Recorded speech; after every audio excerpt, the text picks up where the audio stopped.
ঘন্টার সময় উনি বলছে ঠিক আছে, আপনি বলছেন, আমি উইথড্র করলাম। ভালো লাগছে। তার মানে ওনার কাছে যদি যাওয়া যায়, আমি ওনার প্রতি আরও রেসপেক্ট বেড়ে গেছে। কেন? একটা মানুষ যখন সর্বোচ্চ পর্যায়ে চলে যায়, তার একটা ইগো কাজ করে। এই কোত্থেকে আসে মানুষ জানে না। এটাই হলো পদের একটা কিন্তু গরম। তো আমি জানতাম উনি দিবে না। না করাটা পলিসি লেভেলে না করছি, ভুল হয়েছে, আমি শৈথল্য দেখাবো না, আমি দুর্বলতা দেখাবো না। এটা হলো কমন একটা ইগোয়েস্টিক থিঙ্কিং, এবং সোসাইটিও তাই বলে। এবং ওখানে যে 4 জন আপনাদের লোক আছে, পিআইইউ বলা হবে, পিআরও, প্রেস কি জানি, সেক্রেটারি স্যার, বা ওইও না, ওরা যারা লিখে ইসের, ওই যে আশরাফ ভাই আছে। হ্যাঁ 4 জন ইয়াং। হ্যাঁ স্যার। আমি গাড়িতে উঠতেছি, উঠে বললো যে স্যার প্রতিদিন 4-5টা মিটিং হয়, আমাদেরকে সামারি করে বাসসের মাধ্যমে সবাইকে জানানো হয়। খালি বিটিভি ঢুকতে দেয় প্রথম দিকে, আর একটা মিডিয়া ঢুকে, ওই এরপরে তো বের করে দেয়, আর তো কেউ কিছু জানে না। বলে যে আমরা জানি যে এটার কী হতে যাচ্ছে, সুতরাং নেগেটিভ লিখতেছি আমরা। কিন্তু আপনার 30-35 মিনিট পরে দেখি মাননীয় প্রধানমন্ত্রী দেখি এই করলো, তার সাথে সাথে আমরা হায়ের পক্ষে লিখে আরম্ভ, মানে আমাকে তো সামারি তৈরি করতে হবে। উনি না বললে যুক্তিগুলি আমাকে ওইভাবে দাঁড় করাতে হবে। স্যার আমি এই জিনিস দেখি নাই স্যার, মিটিং এইভাবে হয়। তখন আমার কিন্তু রেসপেক্ট আরও বেড়ে গেছে। এই অর্থে সত্যিকারে উনি একটা ব্লেসিং। যদি এখন স্মার্ট থিঙ্কিংগুলি ওনার কাছে নিয়ে যাওয়া যায়, সমস্যা এতদিন ছিল ইমপ্লিমেন্টেশন হতো না। উনি কোনো দিক নির্দেশনা দিলে ইমপ্লিমেন্টেশন হয়ে যায়, আনথিঙ্কেবলগুলো, মানে যেগুলি আমরা স্বপ্নেও চিন্তা করিনি। তাহলে ওনার কাছে সেই আইডিয়াগুলি তো নিতে হবে তো।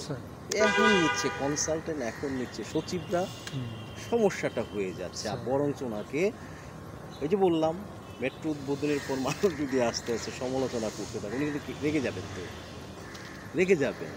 তার মানে কি, ওনাকে লায়াবল বানাচ্ছে, নট অ্যাসেট। কেন? ওনার কাছে যা নিয়ে যাচ্ছে সমন্বিত না, খণ্ডিত কিছু অংশ নিয়ে যাচ্ছে। যাক, আপনার সাথে খোলামেলাভাবে বললাম। স্যার তাহলে এই বিষয়টার উপরে স্যার আরেকটু ওই একটা আলোচনার মাধ্যম দিয়ে স্যার একটা কথা বের করে আনা দরকার। তাহলে কি? যেহেতু এখনো সময় আছে স্যার, আপনি যে কথাটা বললেন আমার মনে হয় স্যার, আছে, তাহলে স্যার একটা কি প্রোগ্রাম করবো স্যার? এটা করতে পারলে বুঝতে পারছেন, এখনো যেহেতু শুরু হয়নি, আগায় যাবে দেশ। এখনো শুরু হয়নি, তাহলে কিছু তাহলে আমাদের এই সময়টার মধ্যে দিয়ে আমাদের তাহলে সামনে আনতে হবে। একটা, আমি এই কারণেই আপনাকে আমি বললাম, আমরা প্রোগ্রাম করি, ফরম্যাটটা আমরা জানি কোনটার জন্য বলছি, ঠিক আছে গেল। এর মাঝখানে তো আমাকে কিছু তো মেসেজ দিতে হবে, রাইট স্যার। মেয়েকে একটা মেসেজ দিতেই হবে। আর না হলে মানুষ শুনতে শুনতে একটা পর্যায়ে বলবে এই কথার সাথে কাজের মিল থাকে না। প্রতিটা ফ্লাইওভার, এখন 8টা ফ্লাইওভার কিন্তু বলছে, প্রতিটার আগে কিন্তু বলছে এই এলাকার যানজট চিরতরে দূর হয়ে গেল, হয় না, আরও বাড়ছে, আরও বাড়ছে। এই যে স্বরাষ্ট্রমন্ত্রী, উনি তো তেজগাঁয়ের, মাননীয় প্রধানমন্ত্রী ওইখান থেকেই কিন্তু প্রথম ইলেকশনটা করছিলেন, আমি ওই উদ্বোধনী ছিলাম। তো স্বরাষ্ট্রমন্ত্রী ছিলেন না তখন, এমপি হিসেবে ছিলেন কামাল। উনি বলতেছে এই র্যাংস ফ্লাইওভারের উদ্বোধনের ফলে এই এলাকার যানজট চিরতরে দূর হয়ে গেল। মাননীয় প্রধানমন্ত্রী তালি দেয়, সবাই তালি দেয়। তারপরের থেকেই দেখেন র্যাংসের ওই জায়গায় যানজট মাল্টিপ্লাই কোথায় চলে গেছে। তাহলে দেখেন সরকারের কিন্তু আগ্রহের কমতি নাই, কিন্তু গুড আইডিয়াগুলি আসছে না। গুড আইডিয়াটা গিয়ে যদি ওনাকে ম্যাচ করানো যেত, আমি কত অ্যাঙ্গেলে যে চেষ্টা করছি, র্যাবের পুলিশের যে বেনজির, ওনাকে ধরছি, আমাদের এখানে তো কেউ কেউ সরকারের আছে, তাদেরকে বলছি ভাই সম্ভাবনা কিন্তু অনেক আছে, এবং আমাদের সম্ভাবনাটা কোথায়, 100 বছর পরে জার্নিটা আরম্ভ করছি। সবাই কিন্তু হোঁচট খেয়ে খেয়ে খেয়ে ভেঙে চুরে এই পর্যন্ত আসছে। আমি চায়নাদের মতন করতে পারতাম, কোনটা সাস্টেনেবল দেখি তো, আমি ট্রায়াল অ্যান্ড এরর দেবো না। কোনটা ফিল্ড প্রুভেন হয়েছে, সিঙ্গাপুরে এটা ফিল্ড প্রুভেন হয়েছে, তাহলে এটা সমালোচনার ঊর্ধ্বে, তাহলে আমার দেশের জন্য আমি কাস্টমাইজ করে দিব, হুবহু তো আনবো না, হয়ে গেল। আমরা যেগুলি করছিল 60s মানুষ যেগুলি ছেড়ে আসছে কমন সেন্স বেসিসে, কোরিয়া তো স্যার এখন সব, হ্যাঁ আমরা আরম্ভ করে দিয়েছি। এটা যদি পিএমকে বলা যেত যে সত্যিকার অর্থে, আমি বললাম তো ওদিন উনি কেমনে যে এত সময় দিলেন, একবারও ইন্টারাপ্ট করে নাই। ওয়ারের সচিব যখন আমাকে ইন্ট্রোডাকশান করতে গেছে, আমি পিএমকে তো অনেক প্রেজেন্টেশন দিচ্ছি, আমি জানি যেদিন দিবে না ওদিন প্রথম থেকে ওনার মুডটা খুব খারাপ থাকে, তো ওনার উপরে তো ওখানে প্রোটোকল ছাড়া কথা বলা যায়, তো উনি আপার হ্যান্ডে থাকে, ডিসিশন হয়ে যায়। তো সচিব মহোদয় আমাকে ইন্ট্রোডিউস করবে, সুতরাং প্রজেক্ট সম্বন্ধে একটা ছোট্ট প্রিয়াম্বল, এটা ওনার কাছেও সামারি আছে। অর্ধেক পথের মধ্যে, না আপনি ঠিক বলেন নাই, আপনি জানেন না। আমি তখন কিন্তু মেসেজ পেয়ে যে আজকে খবর আছে, ওনাকে আগাইতেই দিল না। তো জামিল স্যার শেষ পর্যন্ত ফ্লোর নিলেন, তারপর একটা কনফ্লিক্ট লেগে গেছে। তখন আমি হাত তুলে বলছি, মাননীয় প্রধানমন্ত্রী, ডিসকাশনটা সুবিধা হবে, আমি একটা পুরো প্রজেক্টের ইমেজ দেখাই, কারণ স্যার এক জায়গার কথা বলছে, আপনারটা অন্য জায়গায় মনে হচ্ছে, চলেন আমরা দেখি, ভাই দেখান। এরপরে আর একটা কথা হয় নাই। আলহামদুলিল্লাহ ফ্লোরটা নিয়ে এটার কথাই বলছি, ওনাকে যদি নির্যাসটা দেখানো যায়, ওনার সেই কিন্তু উদারতা আছে।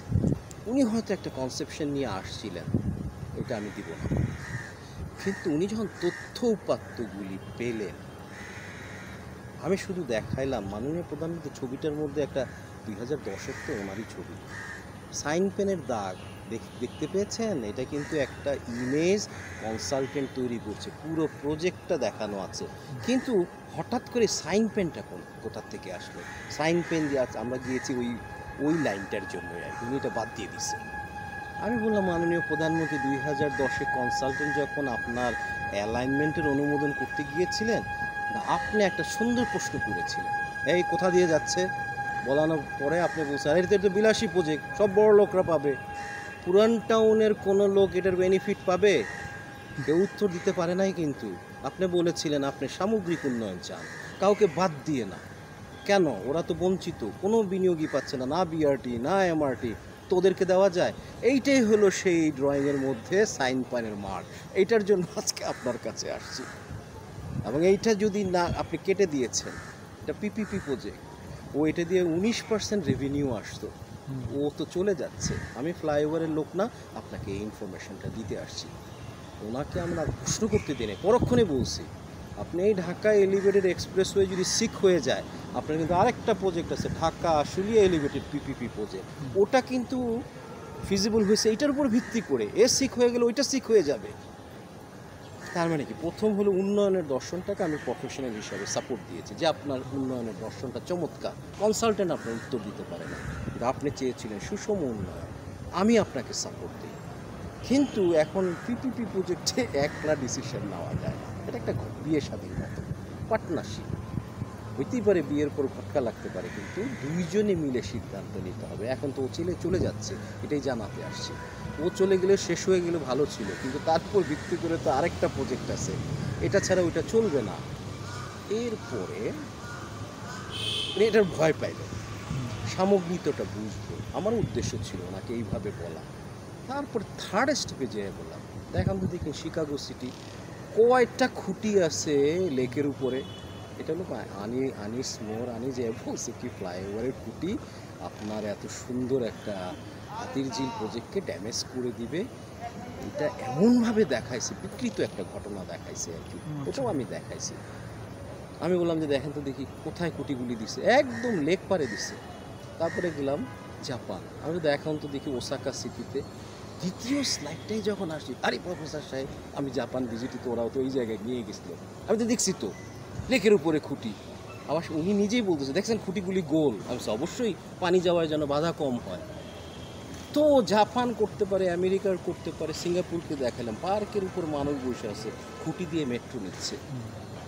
তো ওরা কিভাবে কম্প্রোমাইজ করলো? কম্প্রোমাইজ করছে পার্টিসিপেটরি সিস্টেমে, জনগণকে নিয়ে বসছে যে ভাই এত আধুনিক আমরা অতীতে ছিলাম না, এখন কিন্তু এগুলি করতে হবে। সো জনসুযোগ তৈরি হবে, জনদুর্ভোগ ছাড়া ওরাই পারে না। আর আপনি তো একটা এলোমেলো শহরে বসে আছেন।